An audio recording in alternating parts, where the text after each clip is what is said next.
Buongiorno tifosi. Qui va transmettre les matchs de la Juventus la prochaine saison?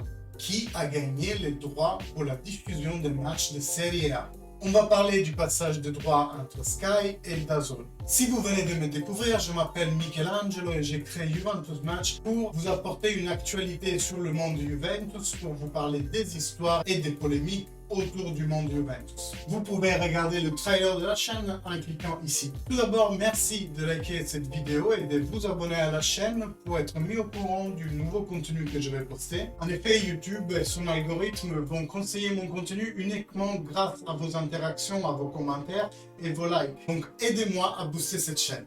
Aujourd'hui, je vais vous parler d'un argument qui va forcément vous toucher si vous vivez comme moi à l'étranger. Toute la question autour des droits TV pour la Serie A. À partir de l'année dernière, les droits de Serie A étaient répartis ainsi. Sky détenait le paquet majoritaire avec 7 matchs sur 10 par journée de championnat. DAZN, une plateforme streaming allemande, détenait 3 matchs. Et donc Sky avait fait quelque part un accord où ils intégraient les chaînes DAZN sur la plateforme Sky pour avoir la totalité des 10 matchs. Qu'est-ce qui s'est passé avec la pandémie? Sky ne paye pas tous les droits TV d'un coup en début de saison.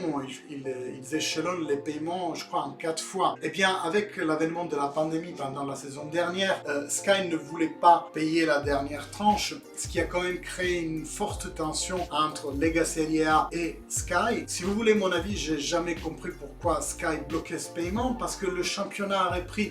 Si le championnat n'avait pas repris, comme il a été le cas en France, Sky aurait pu très bien te dire, ben moi je peux pas te payer une prestation que je n'ai pas eue, donc la dernière tranche de paiement je te la paye pas. Mais le championnat a repris, donc quelque part Sky a eu la prestation et j'ai jamais compris pourquoi il faisait ce blocage pour payer la dernière tranche des droits TV. En même temps, comme dit, la plateforme DAZN s'est installée en Italie depuis quelques temps. Ils ont eu quelques difficultés techniques au début, mais aujourd'hui c'est ma foi une bonne solution.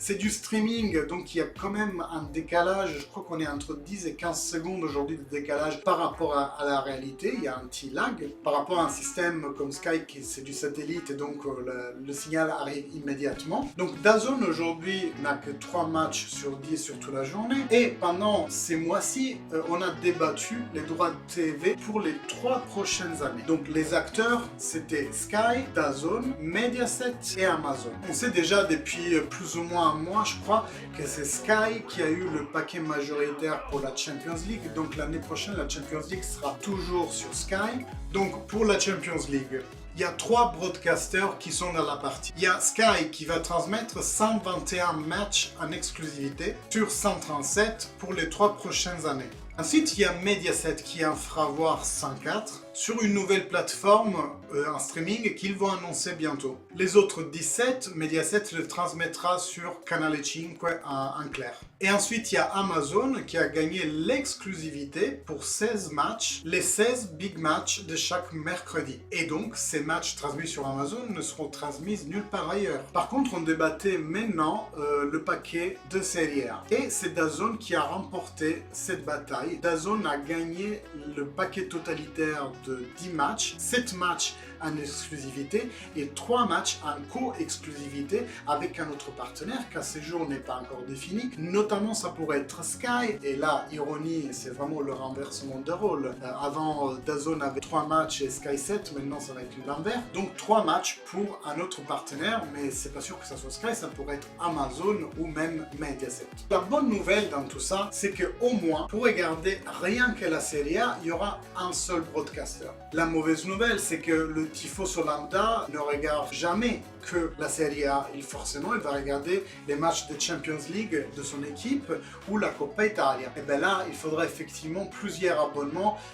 Sky pour ce qui concerne la Champions League avec la majorité des matchs. Donc voilà pour la situation des droits. La Serie A dans les 3 prochaines années sera 100% sur DAZN. Donc aujourd'hui il y a un abonnement, je crois aux alentours de 8 €. Il y aura forcément une hausse de prix due au fait que le contenu augmente. La Champions League, elle sera sur Sky, comme d'habitude. En France, nous, on la regarde surtout sur toutes les plateformes Orange et IPTV. Veronica Di Quattro de DAZN Italia a donné une interview à la Gazzetta dello Sport où elle a expliqué un peu sa vue sur tout ça. Il n'y aura pas de match vendu à la carte, il y aura forcément toujours des paquets, mais malheureusement pas encore des paquets par équipe comme il se fait dans d'autres sports, dans d'autres pays.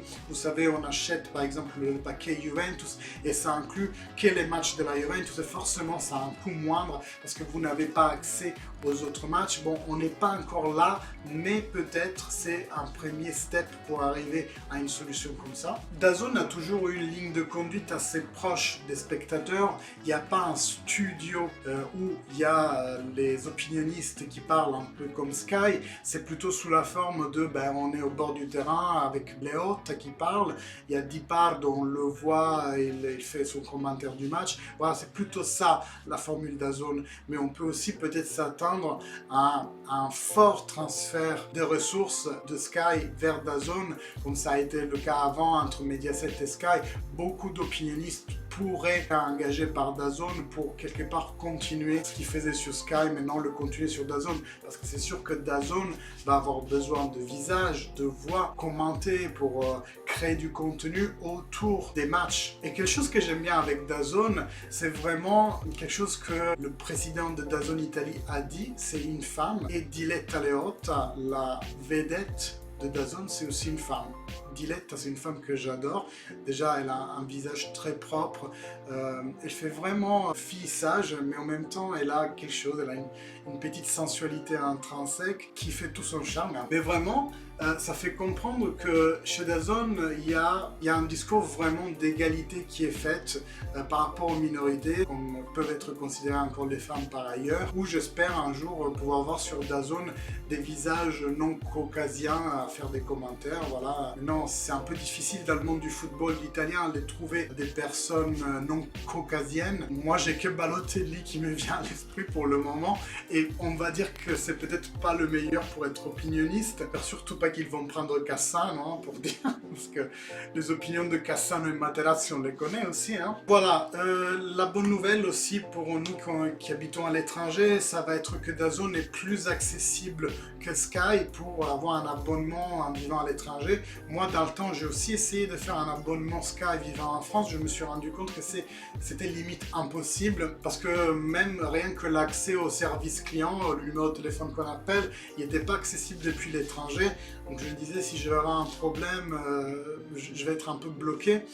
Et c'est pour ça que je n'ai jamais fait un abonnement à Sky. J'ai suivi les matchs à partir de ce qui était disponible en France. Donc la bonne nouvelle, c'est que DAZN est quand même plus accessible à l'étranger, étant du streaming. Et donc voilà, on pourra faire un abonnement à DAZN de façon beaucoup plus simple de ce qui était permis par Sky. Donc j'espère que ce petit résumé vous a plu. N'oubliez pas de mettre un like sur la vidéo et de vous abonner à la chaîne pour suivre mes prochaines vidéos, pour être alerté instantanément dès que je mets un contenu en ligne. Et je vous dis à la prochaine, notamment avec la reprise du championnat. Je pense que la prochaine vidéo aura comme centre le derby. Donc il y aura la rencontre entre l'équipe de Torino et la Juventus. C'est toujours un match qui est senti de façon un peu plus particulière s'agissant d'un derby. Après, c'est vrai que comme la Juventus aujourd'hui est globalisée en Europe et dans le monde, nous on le sent un peu moins. Moi aussi, étant sicilien vivant en France, je sens un peu moins le charme d'un match qui se dispute entre deux équipes de la même ville. Mais en tout cas, c'est toujours un match qui, malgré la différence technique qu'il y a eu souvent entre Juventus et Torino, ça a toujours été problématique parce qu'elle est vécue de façon différente par les footballeurs. Donc je pense que le thème de la prochaine vidéo, ça va être de vous présenter le derby avec peut-être un petit excursus historique du derby et analyser le match suivant les joueurs qui seront disponibles, le moment des deux équipes et avoir une petite discussion vis-à-vis du moment de la Juventus. On arrive à la fin de notre vidéo. N'oubliez pas de liker cette vidéo si le contenu vous a plu et de suivre la chaîne Juventus Match pour du contenu sur l'actualité du monde Juventus. Les histoires, les polémiques et plus encore. Je vous dis à la prochaine vidéo. Ciao!